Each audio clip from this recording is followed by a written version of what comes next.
Attention all Pokemon trainers. There are 80 new Pokemon from the Johto region in Pokemon Go.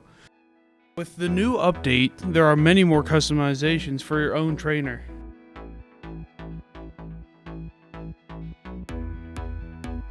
If you happen to be going to a Pokestop, there are many new special items that you can find. Niantic, the developers of Pokemon Go, also brought baby Pokemon. I mean, look how cute these guys are. Well, that will be all for my Pokemon Go update package, and remember, you gotta catch them all. Hi, I'm Tyler, and welcome back to What's Up Wednesday. This week's trick is called the King of Hearts. The King of Hearts right here. When I sit here, I'm going to put it right on the bottom, but when I snap my fingers, it comes right back to the top. Now all I have to do is shuffle the cards, just grab the top card again, King of Hearts, just in case you didn't believe me the first time, you can actually see it going to the bottom, but when I snap my fingers, it jumps back to the top. But I know you're probably thinking this is a pretty rotten trick, knowing that I actually have 3 King of Hearts.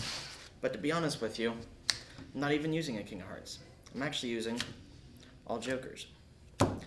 That was the King of Hearts. Stay tuned for more card tricks. Wow, an underwater museum.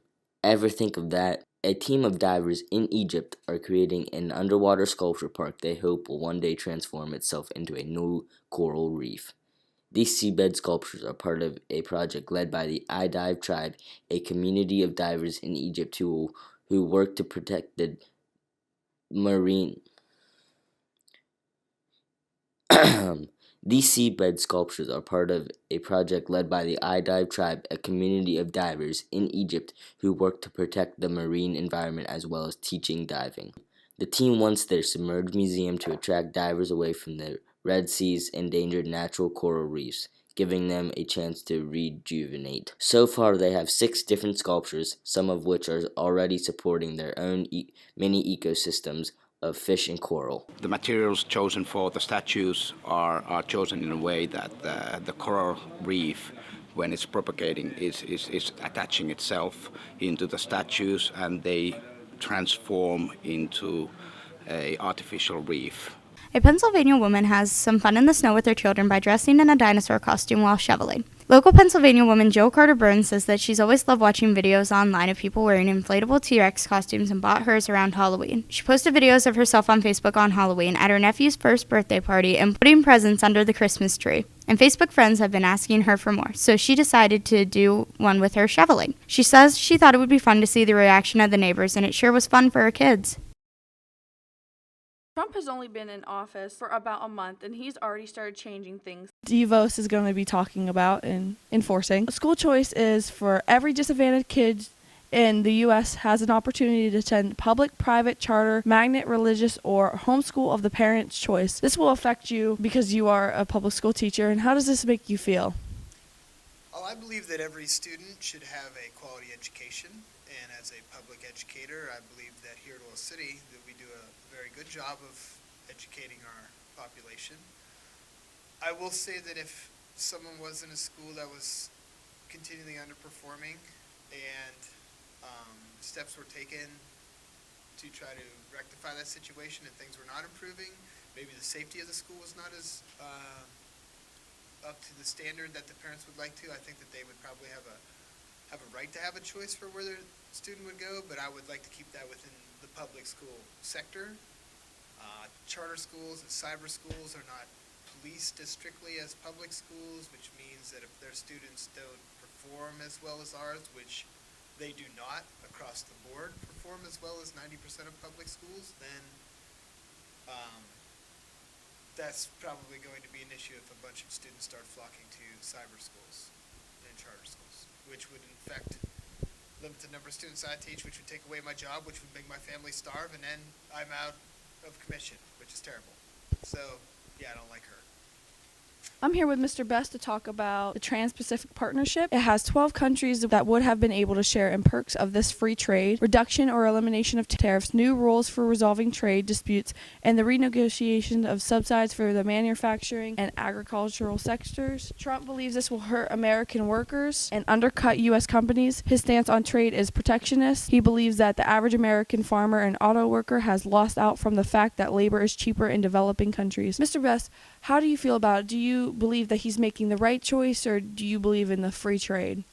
I understand what he's trying to do. He wants to bring jobs back to the United States. He wants to have the American people working. I'm all for that. I know that people within the Obama administration weren't exactly keen on this pact either. I think without knowing all the details, it could be renegotiated and be more favorable to the United States. The problem is, it is cheaper in other countries to have their labor laws and everything like that and have things made. So if we want to bring jobs back here and we want things made here, we're going to have to pay more for it. So I guess people just have to decide, is it worth it to pay more to have the jobs here? I think if it's not a whole lot more, I'm all for it. But I think there is a lot of perks for the United States to also be doing business with other countries. I'm here with Tara to talk about sanctuary cities. Okay, sanctuary cities their so-called sanctuary city officials refuse to hand over illegal immigrants for deportation. President Trump released executive order on Wednesday to support immigration enforcement and punish local governments that don't comply with federal authorities. Counties accept, and 69 counties decline federal requests to hold arrestees in jail due to their immigration status. Federal courts across the country have found complying with the request is voluntary. So do you believe that we should let sanctuary cities exist, or do you think that Trump is right in deporting them? I believe that, sure, sanctuary cities should exist, I guess, because, illegal immigrants, their parents could come in and then have a baby, and then it's not that baby's fault, It's not like that they chose to be an illegal immigrant there, I'm here with Richard to talk about Trump's wall. It will be made of precast concrete and it will be 35 feet or higher. They plan on hiring 5,000 or more border control agents.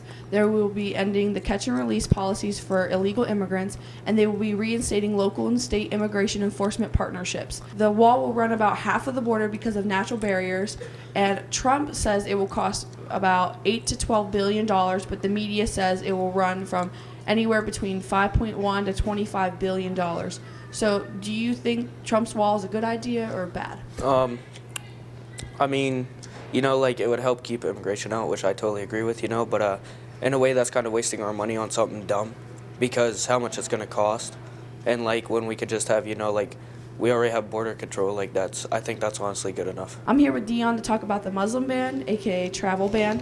And it orders travelers from 7 Muslim majority countries: Iraq, Iran, Libya, Somalia, Sudan, Syria, and Yemen, for 90 days of not being allowed to come here. And it bans refugee administrations for 120 days and Syrian refugee administrations indefinitely. And it's also called extreme vetting. Do you disagree or agree with the Muslim ban? I agree, because if we let them in, they could do whatever they want and kill whoever they want. I'm here with Fayth to talk about abortions. The U.S. funding for groups that supply abortions, Trump wants to ban it.